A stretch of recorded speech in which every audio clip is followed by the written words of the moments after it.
are there glaciers left in Colorado? As I understand it, to be definitively a glacier, you have to be you have to be big enough to move under your own weight. Glaciologists who really look into this think that maybe Arapahoe Glacier in the Indian Peaks Wilderness could meet that classification. There's some others who think Andrews Glacier, one of the named glaciers in Rocky Mountain National Park, could maybe still be called a glacier. But almost the vast majority, and maybe those two even, are mostly known technically as perennial snowfields or ice patches. When I was covering this a few months ago, one of the reports I found is from Glaciers of the American West is the publication.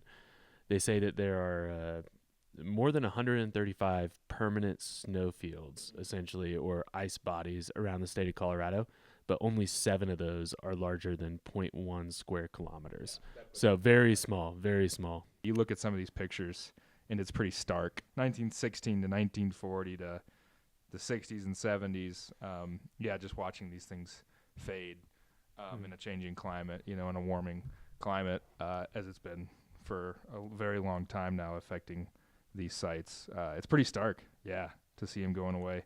It's very well documented, like glacial melt-off across the world, how much that's contributing to global sea rise, And comparatively in Colorado, glaciers, if any, are very, very small. Very, very small, right?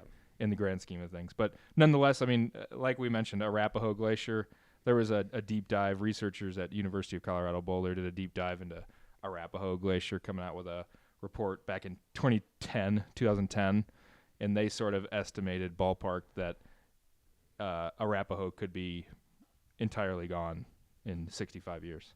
Also relevant to those, there are skiers in Colorado that tend to try to ski every month of the year. So if all of a sudden these snowfields are gone, that might not be as possible.